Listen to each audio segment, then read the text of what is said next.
cet état d'urgence a pour effet de dessaisir la justice, c'est-à-dire le juge, du contrôle. Parce que lorsque vous faites l'objet d'une enquête, si jamais demain vous êtes soupçonné par exemple d'avoir commis une infraction, eh bien la police en France va agir en respectant un certain nombre de lois, un certain nombre de procédures. C'est ce qu'on appelle la procédure pénale. Et pour ne pas que la police et les autorités de poursuite aient trop de pouvoir, c'est-à-dire le procureur et la police, eh bien la loi, elle encadre le fonctionnement et les pouvoirs de la police. Par exemple, eh bien, si un jour quelqu'un dépose plainte contre vous, eh bien, la police pourra effectuer sous certaines conditions une perquisition de votre domicile. Par exemple, si on dit que vous avez de la drogue chez vous, des stupéfiants, ou bien qu'on vous accuse d'avoir volé quelque chose, eh bien, la perquisition qui va être effectuée chez vous sera encadrée par un certain nombre de règles, et notamment le fait que la perquisition ne peut pas se faire à n'importe quelle heure du jour et de la nuit. Parce que la loi considère eh bien, qu'il peut y avoir des enfants dans votre domicile, qu'il peut y avoir des personnes âgées, des personnes fragiles, des personnes vulnérables, et que par conséquent, eh bien, si la police intervient chez vous, à n'importe quelle heure du jour et de la nuit, eh bien, ça peut poser problème, y compris pour le voisinage. Bon, et l'état d'urgence, on va le voir, met fin à cette possibilité-là. En tout cas, à cette garantie-là. Aujourd'hui, l'état d'urgence, eh bien, il est toujours en cours. Il a été prolongé 2 fois, et aujourd'hui, il est prolongé jusqu'au 26 mai 2016, c'est-à-dire jusqu'au mois prochain, en principe. Bon. Il est tout à fait possible qu'il soit à nouveau prolongé.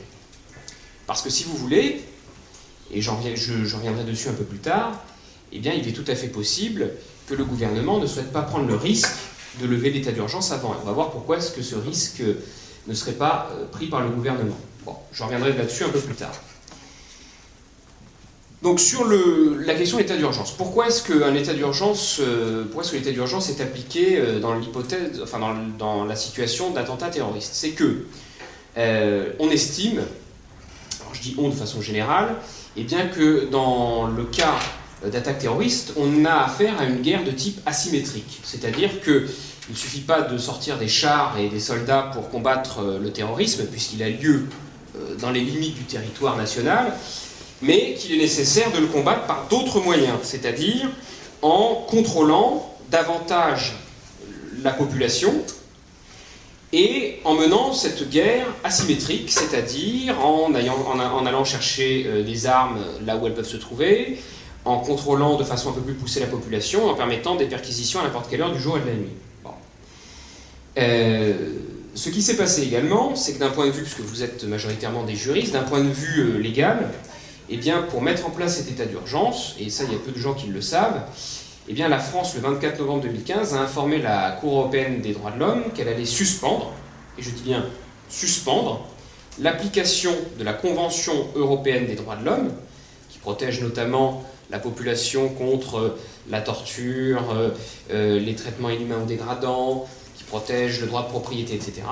Eh bien, la France a demandé la suspension de la Convention européenne des droits de l'homme pour la mise en place de l'état d'urgence. C'est-à-dire, en fait, eh bien, que pour le moment, la Convention européenne des droits de l'homme, qui protège chacun des citoyens que nous sommes, est pour le moment suspendue et assouplie, en tout cas. Alors, naturellement, sur cette question toujours de l'état d'urgence, la question s'était posée de savoir, je vais passer très vite là-dessus, c'est pas vraiment le but, mais c'est de poser également de savoir si cet état d'urgence était conforme à la Constitution, parce que, effectivement, on pourrait penser que le fait d'effectuer des perquisitions à n'importe quelle heure du jour et de la nuit, ou d'assigner des citoyens à résidence, pourrait être contraire à la Constitution de la Ve République. Eh bien, le Conseil constitutionnel, qui a été saisi à plusieurs reprises, a estimé eh bien, que l'état d'urgence était tout à fait conforme à la Constitution. Donc, effectivement, d'un point de vue purement légal, cet état d'urgence est tout à fait constitutionnel. Il n'y a pas de difficulté là-dessus. Alors, sur le fonctionnement à proprement parler de l'état d'urgence, c'est-à-dire quel est l'arsenal, entre guillemets, sécuritaire qui est mis en place.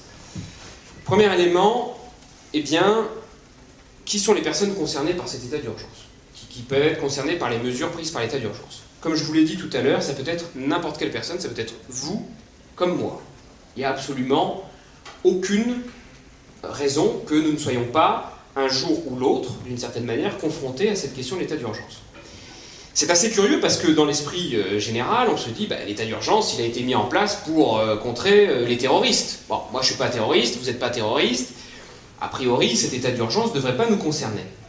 Eh bien, malheureusement, il se peut que cet usage de l'arsenal de l'état d'urgence soit en quelque sorte dévoyé, détourné. Et je vais vous donner un certain nombre d'exemples qui ont démontré que l'état d'urgence a été utilisé pour autre chose que de contrer la menace terroriste. Alors, premier point, qu'est-ce qu'il y a dans l'état d'urgence? Si vous avez des questions, n'hésitez pas à m'interrompre, on n'est pas très nombreux, donc c'est bien que ce soit interactif. Si vous avez des questions, n'hésitez surtout pas. Premier point, oui.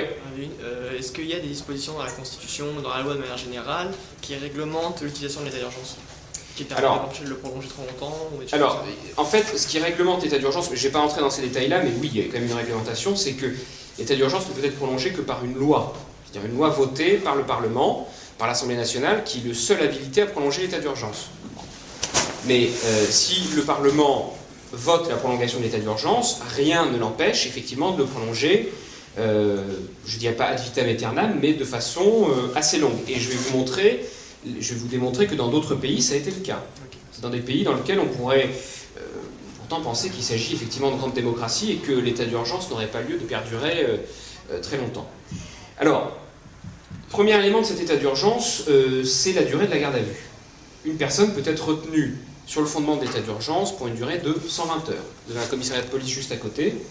Si demain, quelqu'un vient dire « Ah oui, au fait, lui, il a plus ou moins proféré des propos qui me paraissent assez curieux, notamment sur peut-être la religion musulmane, ou il est allé sur des sites qui pourraient poser problème », eh bien, vous pouvez du jour au lendemain, sur une simple dénonciation, faire 120 heures de garde à vue.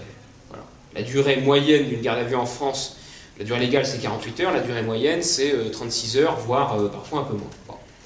L'autre point de cet état d'urgence, c'est la dissolution d'associations et de groupes. C'est-à-dire que le ministère de l'Intérieur, le gouvernement, pardon, par décret, peut décider de dissoudre purement et simplement une association ou un groupe. Peu importe, finalement, la teneur de cette association ou de ce groupe, à partir du moment où on peut justifier, mais a posteriori, mais a priori il n'y a pas besoin de justification, si on peut simplement dire que ce groupe a un rapport quelconque ou peut menacer la sûreté de l'État, il peut être dissous. L'autre point, c'est la question de l'assignation à résidence. Alors, la question de l'assignation à résidence, je vous en ai parlé un peu tout à l'heure, elle s'opère de la façon suivante. La personne qui fait l'objet de cette assignation à résidence doit rester chez elle toute la journée.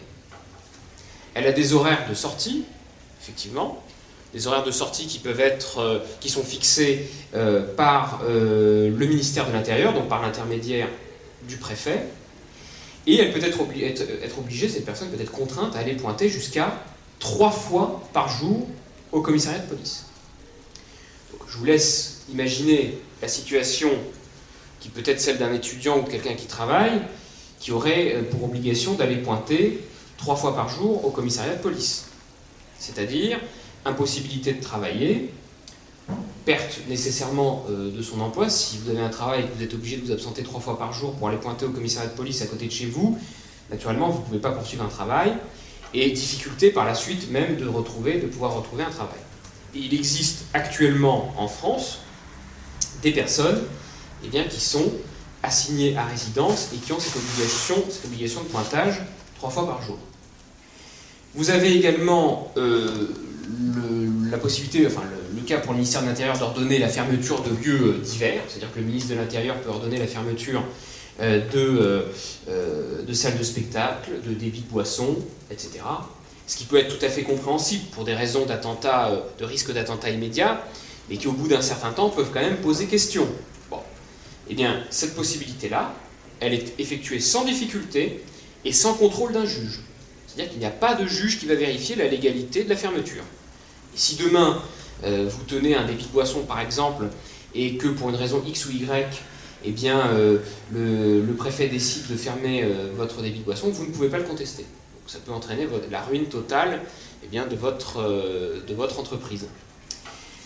L'autre point, je vous en ai parlé aussi tout à l'heure, ça c'est les points les plus emblématiques, il y a la perquisition, effectivement, jour et nuit.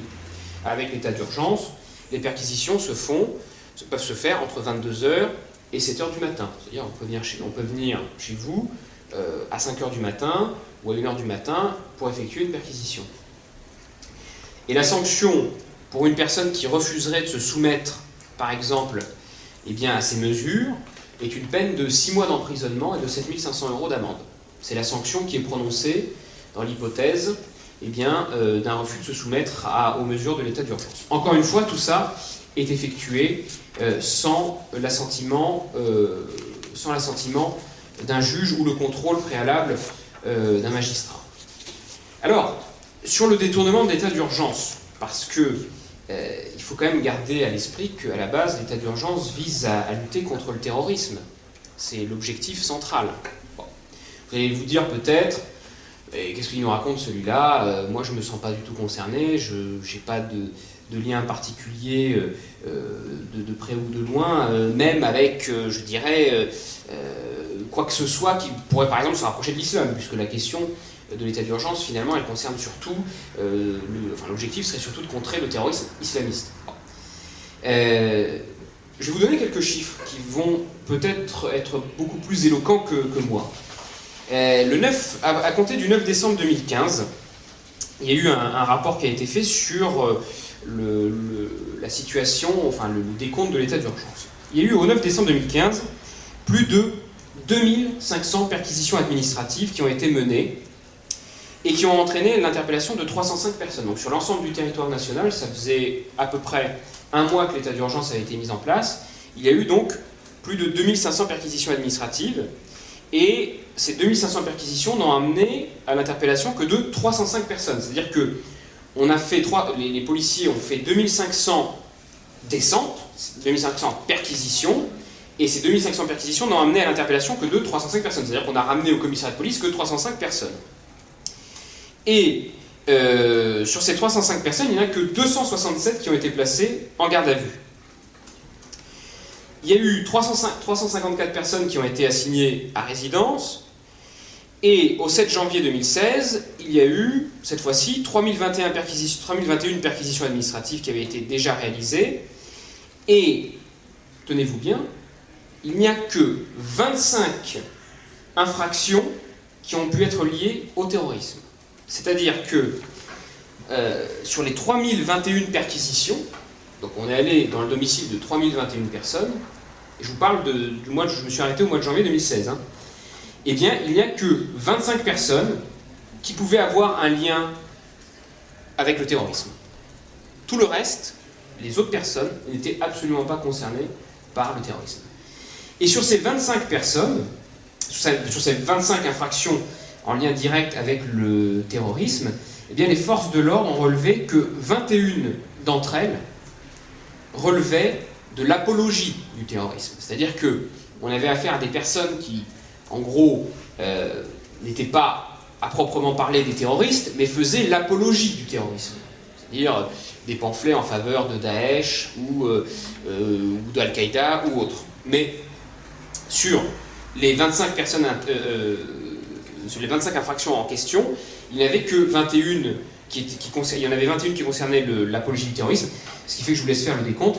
Il n'y avait finalement que 4 infractions en lien direct avec le terrorisme, c'est-à-dire détention d'armes, en vue de la préparation d'un attentat terroriste, etc.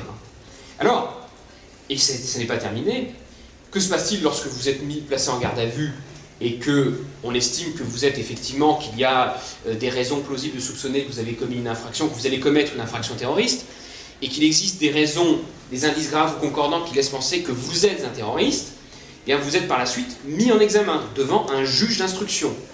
Vous n'êtes pas encore condamné, vous êtes mis en examen.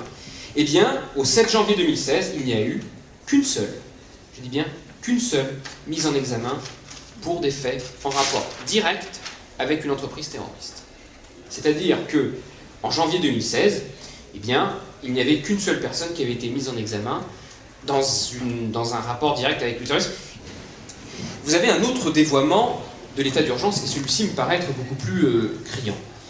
Vous en avez entendu parler, il y a eu quelques mois, même semaines après, la COP21. COP21, elle concerne qui? Elle concerne des écologistes. Elle concernait des questions relatives au futur de la planète, et a priori, les éco-terroristes n'existent pas encore, ou en tout cas sont moins, me semble-t-il, dangereux que les terroristes qui ont ensanglanté la France en novembre, puis ensuite la Belgique un peu plus tard. Bon. Eh bien, durant cette conférence de la COP21, des militants écologistes alternatifs qui, certes, parfois ont démontré qu'ils pouvaient être manifestés de façon un peu musclée, un peu violente, c'est vrai, et bien malgré tout, des militants écologistes ont, sous le régime de l'état d'urgence, été assignés à résidence et ont également fait l'objet de perquisitions. Alors que ces personnes n'ont rien à voir avec le terrorisme, au sens où on l'entend, puisqu'il s'agit de militants écologistes. Alors, certains auteurs ont pu indiquer, notamment Frédéric Lordon et Julien Salingue dans Libération, qui sont des auteurs qui ont certainement beaucoup plus d'autorité que moi, mais qui ont pu indiquer quand même qu'il y avait, selon eux, une certaine mise sous tutelle sécuritaire de la population tout entière. Parce que, vous voyez, c'est là que je vous dis que ça peut concerner tout le monde. Si demain, vous décidez de faire de la politique qui pourrait être un peu différente de la politique mainstream, en quelque sorte, ou qui pourrait ne pas plaire, alors tout ça, c'est à prendre avec des pincettes, bien évidemment, mais qui pourrait ne pas être dans l'axe direct de ce qui est commun d'entendre, eh bien, vous pouvez effectivement faire les frais de l'état d'urgence. Vous pouvez, d'une certaine manière, faire les frais de l'état d'urgence. Oui. Pour revenir aux militants écologistes, c'est leur assignation à résidence seulement pendant la durée de la COP21, ou ils y sont encore aujourd'hui? Alors, il me semble que c'était... J'ai pas beaucoup de détails là-dessus. Moi, ensuite, je vais vous parler de ceux que j'ai défendus. Mais pour ces militants écologistes, je pense que ça a dû s'arrêter une fois la COP21 terminée. Mais malgré tout, je veux dire, malgré tout, ce sont des militants écologistes. Bon, on peut partager leur opinion politique, on peut ne pas le partager. Mais le fait est que ce sont des militants qui ont le droit, par conséquent, de militer. Ils le font pour certains plus ou moins pacifiquement. Mais en règle générale, je vous le dis encore une fois, je n'ai pas mémoire de militants écologistes qui auraient causé des attentats en France. Je dis bien en France, à ma mémoire, dans ma mémoire, en tout cas récemment. Bon. Mais vis-à-vis de l'État, est-ce que ça n'aurait pas été une possibilité pour justement les terroristes profiter de certaines manifestations pour s'engager dans le terrorisme? C'est-à-dire, vous profiter de cette manifestation pour rentrer et faire un attentat terroriste. Alors, c'est tout à fait possible. Maintenant, donc, automatiquement, on prend les protections derrière. Est-ce que ça serait pas ça? On est tout à fait d'accord, ça peut être ça également. Mais là, si vous voulez, la mise en œuvre de l'état d'urgence, elle est faite non pas pour empêcher une manifestation, elle est faite pour empêcher des militants écologistes de participer à une manifestation.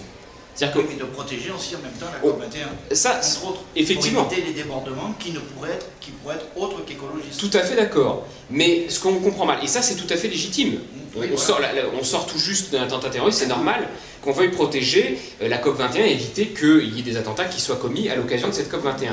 Mais ce qu'on comprend moins, c'est sous cet angle-là que je l'explique, c'est qu'on ne comprend pas pourquoi est-ce que des militants écologistes qui, eux, n'ont aucun lien avec le terrorisme, iraient eux-mêmes commettre un attentat contre cette conférence de la COP21. Mais profiter de ce mouvement de foule pour s'incruster, pour que des terroristes s'incrustent dans le mouvement de foule et faire un attentat.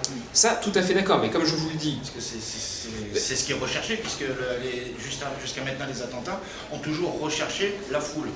Et donc là, c'est une aubaine, en plus en mettant un peu de panique un peu à droite à gauche, ça permet d'avancer.